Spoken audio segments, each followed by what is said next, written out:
Hello and welcome to the program. I'm Mohammed Jamjoom. Tanzania's main opposition party is demanding answers after police arrested its leader. Freeman Mbowe and at least 10 Chadema party members were detained during a night raid.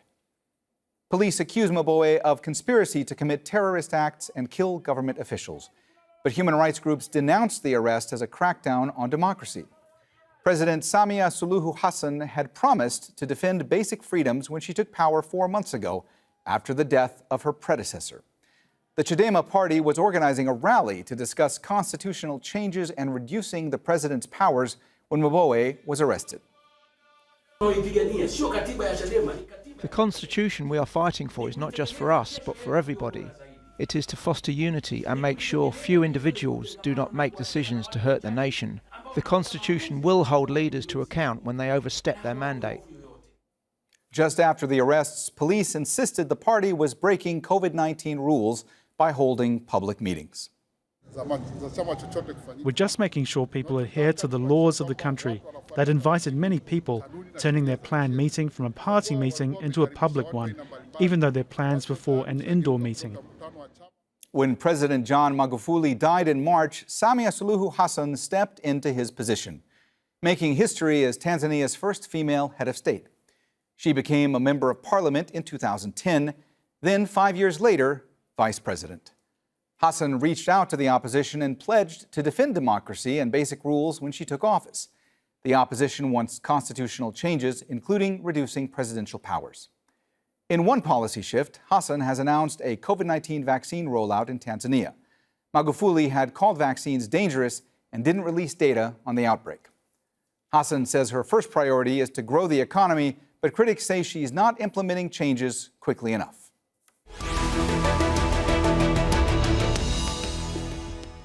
All right, let's bring in our guests in Kampala. Oryem Nyeko, Tanzania researcher at Human Rights Watch.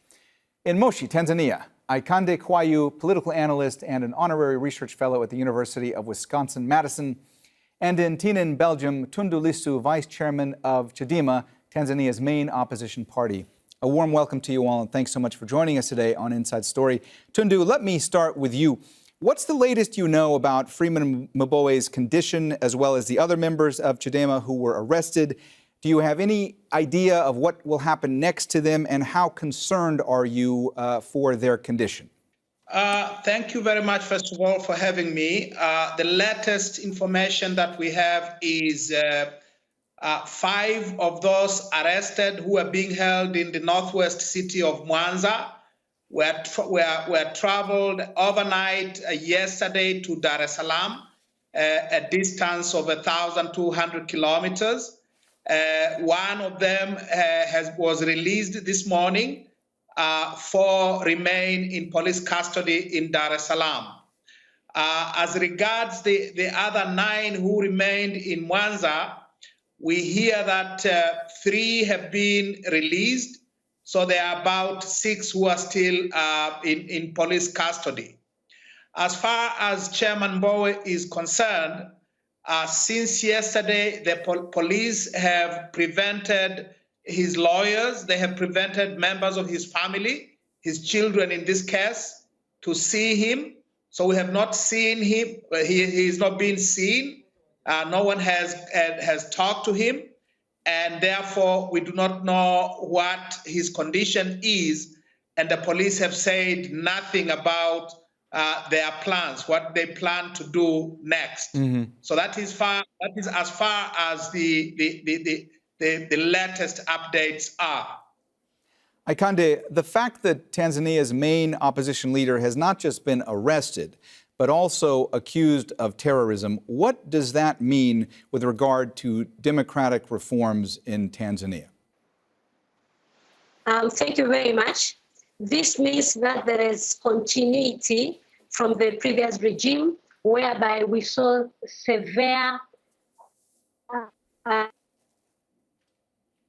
repression against democracy, and in particular opposition party, and in particular the Chadema party has been the party that has been attacked severely, both the leaders, some members, and the party as an institution. So we saw that crackdown from we can trace it back from 2016 severely, but the opposition has been operating in Tanzania in a very restricted space.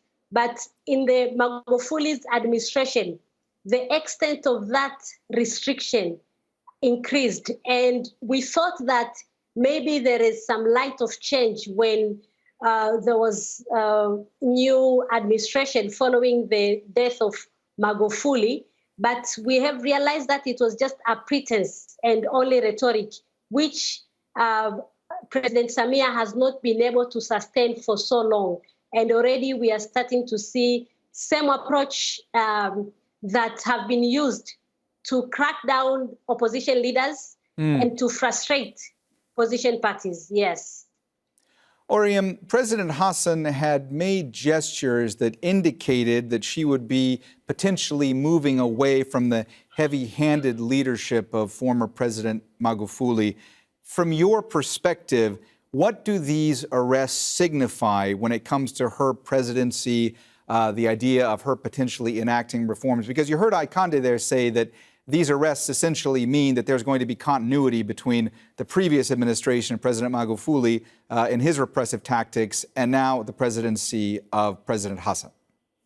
Well, yes, I agree. I think that the arrests were very troubling, and it's indicates, as she describes, a continuity of what took place as recent as October last year during the recent general elections, where arrests of opposition members were really heightened.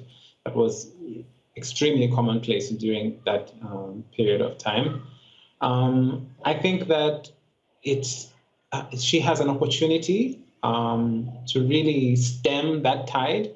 And as we've pointed out, it looked like that was going to be there was going to be some level of change in terms of the repressive tactics that the government was taking against its critics. But this past week has just sort of dismantled that idea. And I think that she and her government really ought to take steps to redress that. Tundu, let me ask your opinion when it comes to this issue, because it was just a few months back that President Hassen had reached out to members of the opposition. She had pledged to defend democracy when she took office. Had you been hopeful at that point that things might change, and are you at all hopeful now? Well, we were the first to make the move. We were the first to extend an olive branch immediately after she was sworn in as president. I personally made a call to her. I spoke to her, one of her assistants, telling him to convey my message to her that I hoped that her administration would move away from the toxic legacy of John Pombe Magufuli. Now, my phone call was immediately followed by an official letter from my party in which we requested her to invite us to a meeting in which we'll start a dialogue to move the country away from 5 years of repression. It was after our extension of olive branch, that's when she made that public statement that she would be speaking to the opposition. Now, that was 4 long months ago. In between, she has held meetings with all and sundry, but she has not fulfilled her pledge to speak to the opposition. And now, all we are getting now is more of the same, more of what we got during 5 years of the Magufuli tyranny.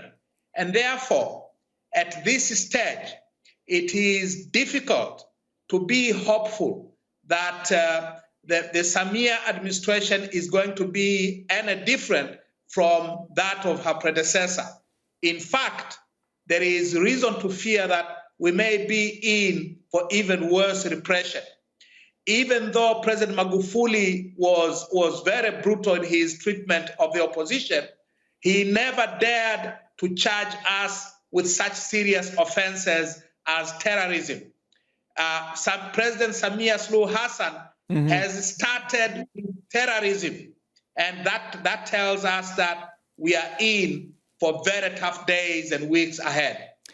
Aikande, it's only been a few months since President Hassen took office, and obviously there was some hope from some quarters there that perhaps things would be different under her stewardship. Perhaps there would be more of a push for reform. Let me ask you this. What would you say to those who might suggest that perhaps it was too soon to be holding these types of gatherings that the Chadema party were planning on holding? I mean, should more time have been given, or would the result have been the same from your vantage point? I think the result would have been the same. We actually had given her the benefit of doubt, we as analysts, that she might really mean change. But actually, we knew from the background that she is actually a result of an illegitimate election that was characterized by massive irregularities, violence, etc., 2020. So we need to understand that CCM feels very threatened. And President Samia Hassan herself is not confident, especially because she knows of the real status, but also she feels like she needs to adhere or to please the Magufuli hardliners and loyalists who prefer the hardline side. And even the parliament itself is 100%, close to 100% CCM. And each member of the parliament there, or the entire parliament, actually feel that it's Magufuli who brought them there. And they would like Magufuli's approach to continue so that they can continue to survive. And she has a lot of pressure with that, but she was also a part of that repression. So I agree with Tundu that we might see worse. Actually, it's not optimistic anymore with her leadership because of the forthcoming election, which she thinks that she has to defend and she has to survive through that. And she's ready. It seems that she's ready to any repressive approach just so that she can maintain her presidency beyond 2025. Yes. Oryem, I'd just like to take a step back for a moment. How much did the human rights situation in Tanzania deteriorate under the stewardship of former President Magufuli? What was it like in the country before he took power, and then what happened after he took power? I think it's important to point out that, Tanzania, like any country in the world and in the region, there's always been a degree of human rights abuse that has had a need to be addressed. But I think after Magufuli came into power in 2015, the situation deteriorated dramatically to such a point that many people just felt that they could not speak out publicly. We have obviously Tundu Lissu is a good example of the reprisals against government critics that took place, with him almost being assassinated, and several incidents like that took place with attacks on the opposition, attacks on the media. Civil society space was extremely restricted. Organizations that typically would be involved in speaking out against those kinds of abuses were not able to because they lived in fear of essentially being punished for criticizing the government. And I think that situation, as bad as it got, seemed to, as we've mentioned, we've all talked about, it seemed to be shifting at this point in time. But as I said, the recent events indicate that things might not actually be getting better. Tundu, the Chadema party has been calling for constitutional changes like the reduction of presidential power and an independent electoral commission. What else would the opposition like to see? What other kinds of reforms do they want to see happen in Tanzania? Well, we have been calling for a complete overhaul of our constitutional and legal order. in order to give the country a new, better, and democratic constitution.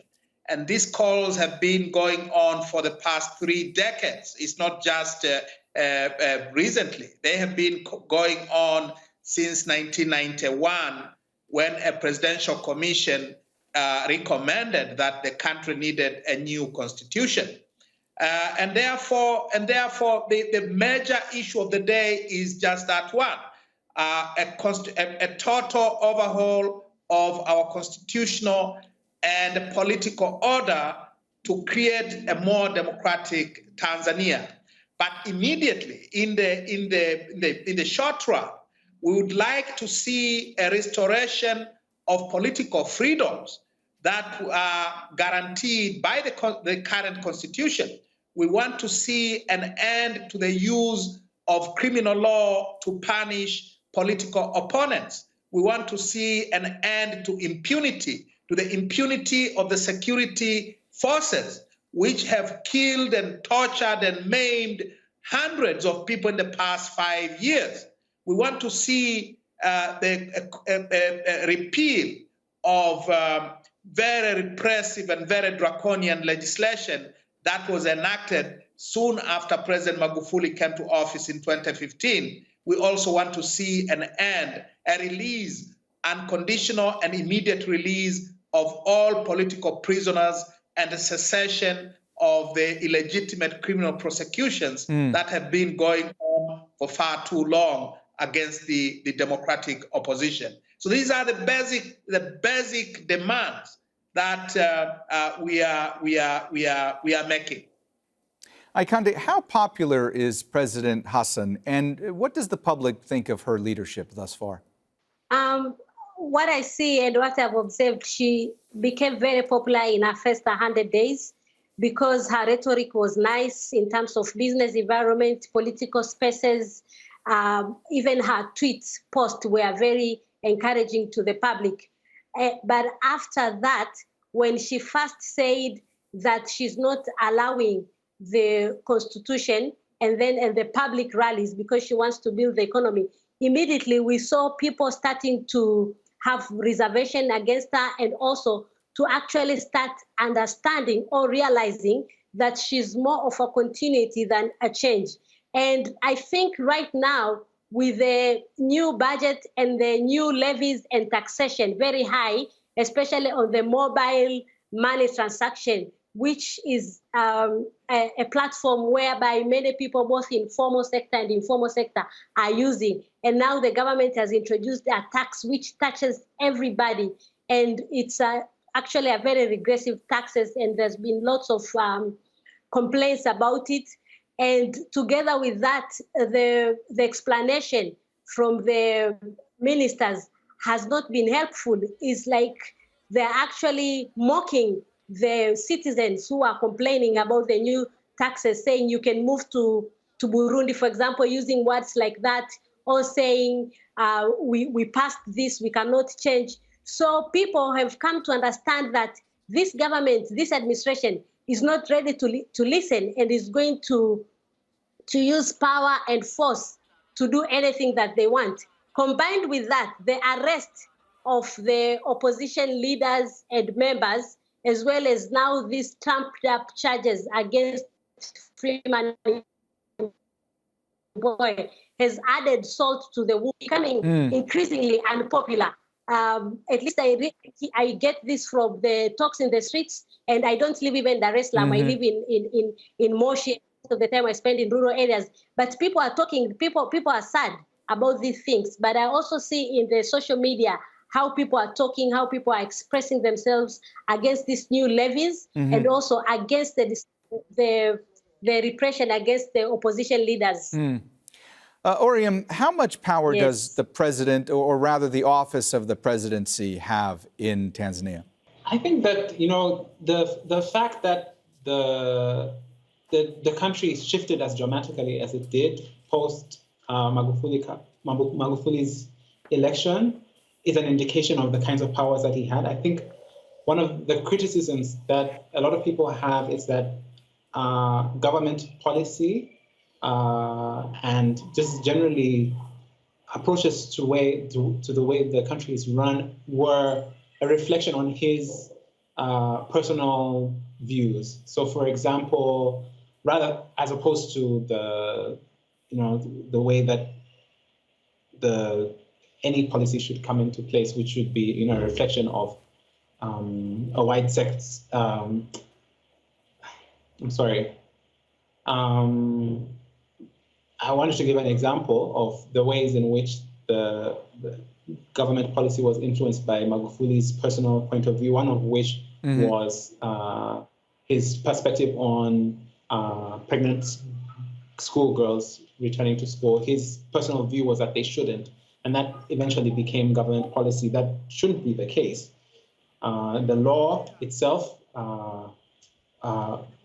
in the Constitution of Tanzania, promotes equality, but the president's personal views eventually began to reflect public policy, and that, I think, is an indication of the amount of influence that the president has and ideally shouldn't have in a democratic space.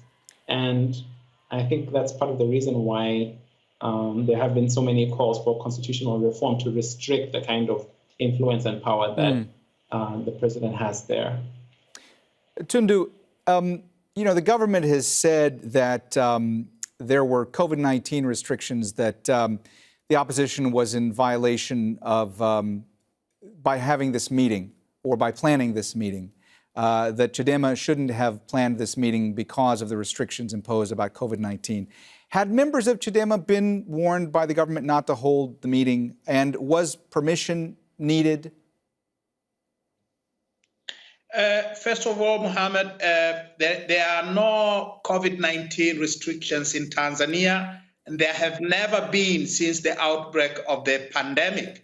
As you may remember, President Magufuli totally refused to have any restrictions on public gatherings, on sports events, on any sort of public gathering because of COVID-19. President Magufuli refused.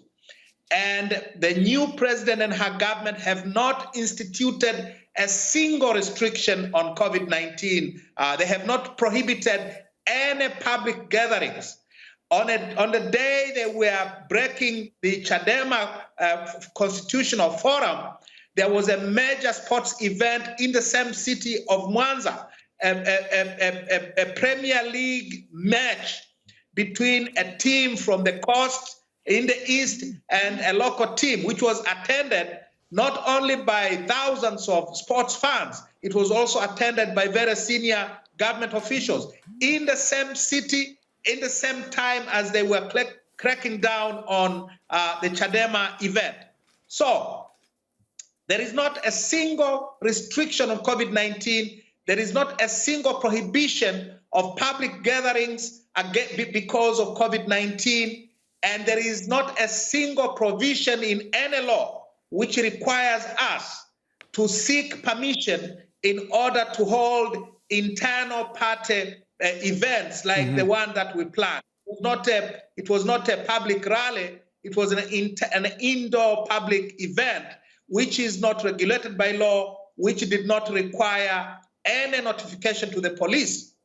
And they are now using COVID-19 as an excuse to crack down on Chadema, to crack down on our meetings at a time when they are holding meetings on a daily basis all over the country.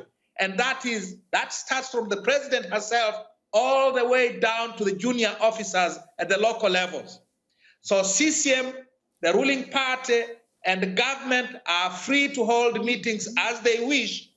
The opposition, Chadema in particular, cannot because of non-existent COVID-19 restrictions. It's nonsense. All right, we've run out of time, so we're going to have to leave the conversation there. Thanks so much to our guests, Oryem Nyeko, Aikande, Kwayu, and Tundu Lissu. And thank you, too, for watching. You can see this and all of our previous programs again anytime by visiting our website, aljazeera.com. And for further discussion, go to our Facebook page. That's facebook.com/AJ Inside Story. You can also join the conversation on Twitter. Our handle is @AJ Inside Story. From me, Mohammed, Jamjoom, and the whole team here, bye for now.